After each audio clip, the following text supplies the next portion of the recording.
weather radar smells a storm miles away. You'll get wind of it fast. And guess who blew everybody away on the weekend? Moi! That's French for me, for those of you who do not listen to the Taffy McCallum show. Moi beat everybody, so I'm tickled to death that finally people are beginning to realize that the entire purpose for WINZ being on all week, all the stuff that Neil and Taffy and everyone else does, is to get people focused on WINZ so that come Saturday at 2 o'clock, everyone is listening. I am so lucky this week. I've got something here. I mean, I thought, you think you're lucky? Ernie Sochin is lucky. I got a envelope marked official notification, Sweepstakes Administration, Sweepstakes Annex Tower, Canton, Ohio, warning. $500 reward will be paid by IHS for information leading to the prosecution of any party unlawfully interfering with or tampering with the delivery of this notification. And then over in the right-hand side in big black letters, official notification, and printed under that on the envelope, you have won a valuable sweepstakes prize in the sweepstakes that you entered. Your prize claim form is enclosed. This is a true sweepstakes winning with a prize of substantial value. Do not discard this notice. Failure to claim your prize in 10 days may result in loss of your prize, as it may be awarded to another sweepstakes entrant via additional drawings. Well, that's it, folks. I probably will not have to be on the air anymore because I have this incredible prize that I've won, and I've entered all these sweepstakes things, and I've been expecting that one day I would win. Well, here it is. This is recorded correspondence number B6491501, and is an official seal that is actually printed on this envelope, not stamped on there. Certified letter of notification, sealed in Ohio with a date code. Again, it is not stamped on there, and it's a whole big, long letter that says, my winning prize is a genuine Lindenwold CZ diamond from the showrooms of Lindenwold's Fine Jewelers.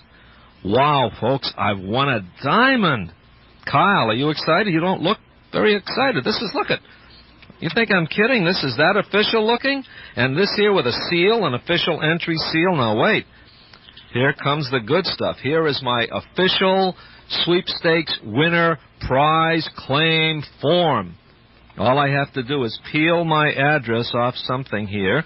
Let's do that right now, folks, because I don't want to miss. I just peel that off, so I don't even have to print my name. I just stick it right on there. Now, Part 2, I have to write my Social Security number and all that stuff, is a major extra bonus claim section. I hereby acknowledge that I have received my official notification informing me that I had won a prize in the $10,000 IHS sweepstakes. Per instructions, I am returning this form with an acceptance of my prize and my decision whether to accept the major extra bonus. And all I have to do now is check 1. Okay, and under the column, if I choose to use the Lady Lindenwold ring, I merely pay $19 for this setting. Or if I want the 14-karat gold setting, now who would not buy 14-karat gold setting when you've just won a genuine Lindenwold CZ diamond? It's $69. If I want to use my diamond in a pendant and use the 14-karat gold pendant necklace, I merely send them $49. Or if I want to use 14-karat gold stud earrings, I send them $39.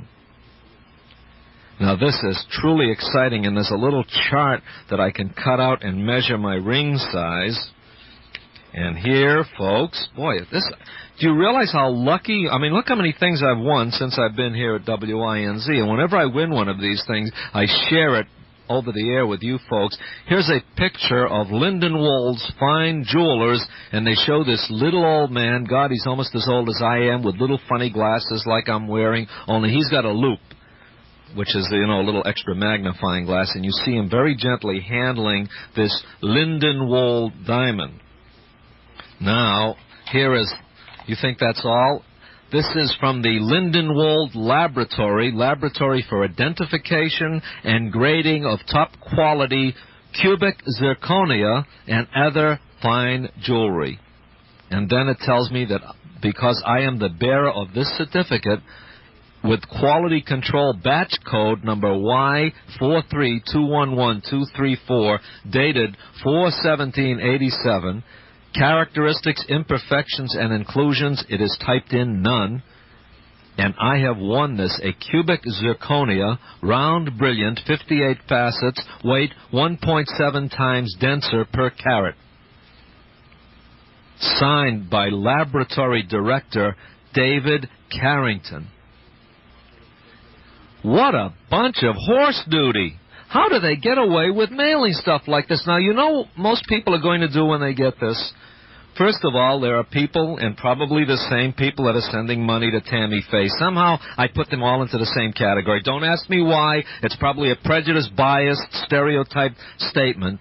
But I think that there is a mentality of mush brains out there that get things like this and say, wow, I've got this free diamond, and you find out by reading that you don't have a diamond, you have a cubic zirconia, which is a piece of cut glass, and then they want you to put it in a setting, and you are supposed to send them $69 for the setting. Now, obviously, that is what they're selling, these settings, and if they're selling them for $69, my educated guess would be the maximum cost value of something like that may be $20. Of course, they show on the $69 setting comparable jeweler's cost using a mined diamond, $4,259. Now, if I got this wonderful award, official notification, can you imagine how many other people have received it and how many people are going to write out a check tomorrow or today or yesterday for $69 or $49? Incredible. That is incredible. The fact that there are people that are continuing to send money, and I have an article here that says that in Heritage, where is it? I got so many articles to talk about, so many things. I'm glad the couch potato was asleep. I've got so many things to talk about. That in Heritage, Pennsylvania, or wherever that place is, that, I know where, I have it in another file, their bookings, now that's Jim and Tammy's little vacation resort that charges $1,000 a day or something like that, or $1,000 for 3 days. Their bookings have increased April of 1987, like 30% over April of 1986. So does that give you some idea? God, why didn't you make me more of a charlatan? Why didn't you just give me a little bit of larceny in my heart? Because I know with this microphone and the mush heads that are out there subscribing to these things and sending money to these TV evangelists and sending money to these people that tell you that you've won a diamond, I could make a bloody fortune. I'm just too damn honest. Neil had been telling me for years that if I wanted to use the biorhythm thing that I used to do for anything other than just a curiosity, a fun thing that was interesting and something to explore, if I wanted to rip people off with that thing, I could have done it, and perhaps I should have. I just don't have it in my heart. We'll continue right after this break.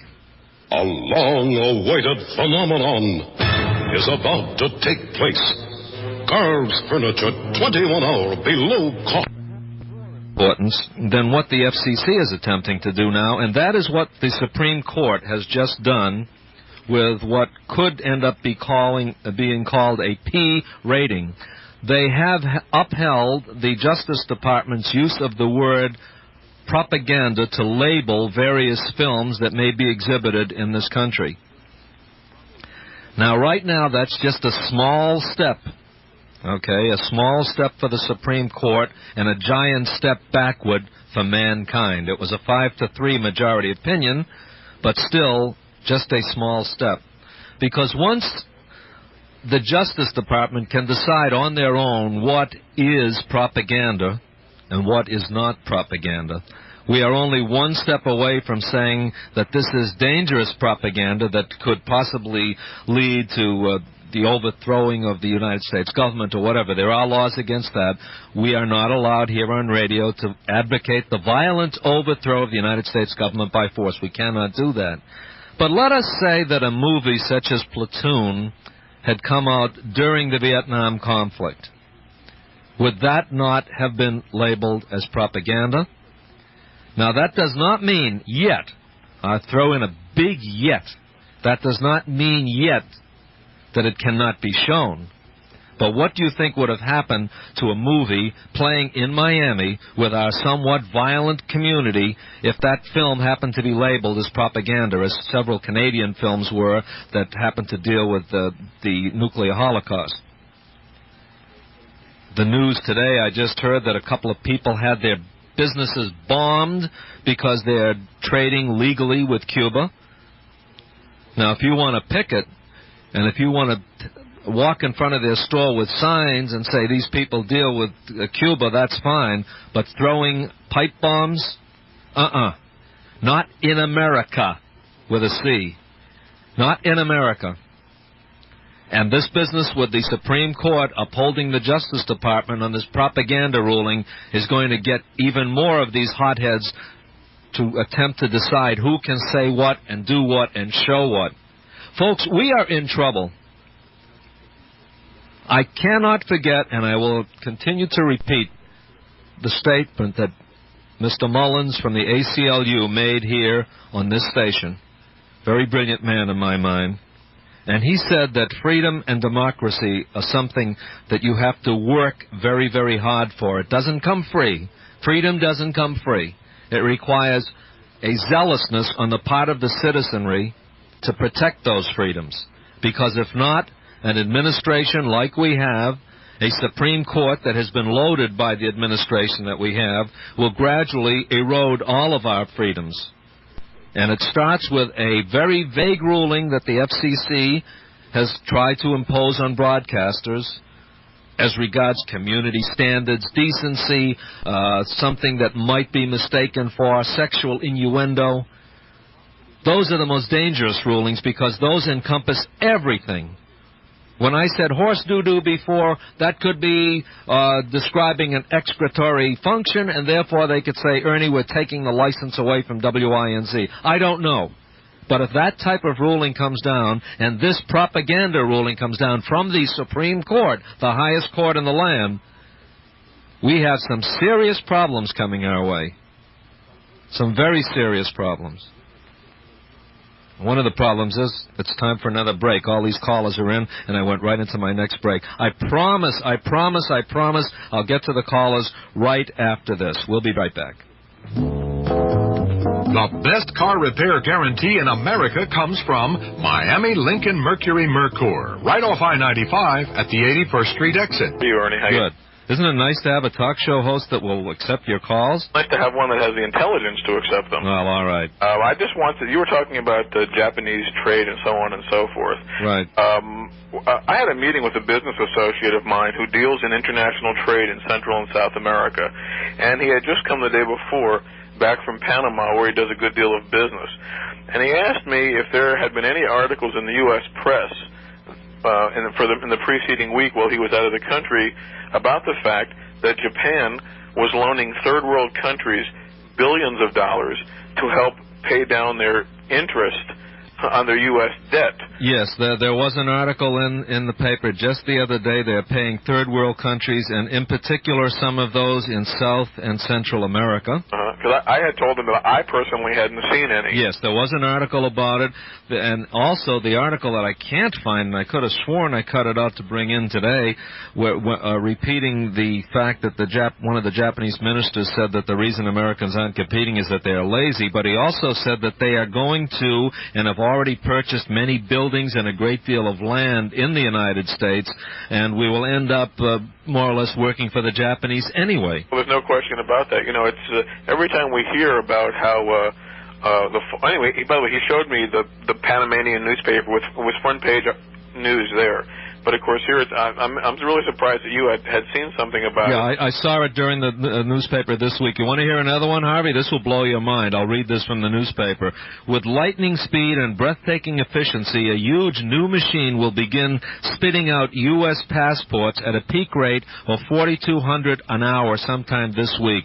The American passport, the quintessential symbol of U.S. citizenship, you might as well stamp it, made in Japan. Yeah, I remember seeing the machine that. is made in Japan that makes U.S. passports. You know, the point that I was making about the Japanese. Every time we hear about how that there's so much foreign, what we've been, to me it's real propaganda. We hear about how so much foreign investment in this country and it's such a safe place here, and where else would people invest? But what people don't realize, or most people, I think that you and I do, is that what we're really doing is, because of our hunger for spending more than we have, is we sell out $100 billion a year of America. That's what this foreign investment is. And one day we're going to wake up and we're either going to be singing Deutschland über alles, or whatever the Japanese song is. I think that may be tougher. My resident economist here, Kyle Isley, who's also a board op and producer, advises me the Japanese government has bought a lot of treasury bonds to keep down the interest rates so that Americans can buy more on credit. And when they do buy more on credit, what do they buy? Japanese goods. Well, there's no question about it. He's absolutely right. And the thing is, in closing, so I'll get off the phone and let some other chronic callers get through. There was an article, a letter to the editor today in the Miami Herald saying about Buy American. I don't know if you saw it. And I think that would be nice if the products were competitive. Exactly. I would not buy sushi if there was an American sushi maker that was better. The only reason I buy a Japanese product, I have no loyalty to Japan. It just happens that right now, in particular in the automobile world, they make the best automobiles, as is evidenced by the fact that General Motors is having many of their cars made in Japan. Almost the entire Chrysler line is now made in Japan, and Ford just signed an agreement with one of the Japanese companies to make their cars in Japan. The biggest fake of all is when we see Lee Iacocca on TV telling us about 5 years or 50,000 miles or 6 years or all that kind of stuff. Now, that doesn't mean that Chrysler is making a better car. It means they're buying cars from Japan. No, it means that they are offering a better warranty, but it doesn't mean that they're making better cars. If you could compare, and I don't know what the figures are, the amount of extra work needed on, besides regular service, the amount of extra, what I call extra work needed on Chrysler cars as opposed to maybe Nissan or so on and so forth, that might tell who makes a better car. Lee Iacocca is really talking about an Omer Gantry type of person. And America bought it lock, stock, and barrel. They think because the guy's given a better warranty, he's selling a better car. Read David Halberstram's latest book. What the heck's the name of it? I just finished reading it, and I can't remember the name right offhand. I'll think of it before I'm through. Thanks for your time. Okay, bye-bye. David Halberstram, a Pulitzer Prize-winning author, wrote an incredible book, and it dealt with the growth of both the American and the parallel growth of the Japanese companies, and when you compare the two, you will see the difference and the reason. And again, I will buy the best product for the money. Because when I am going to spend what you must spend to buy an automobile nowadays, they're not $2,000 and $3,000 anymore, in case you haven't looked. But if I were to invest in an automobile that I'm going to spend almost as much or more than I spent for a home 20 years ago, you bet I'm going to buy the best value for the money, and right now the best value happens to be Japanese. Doris here on WINZ with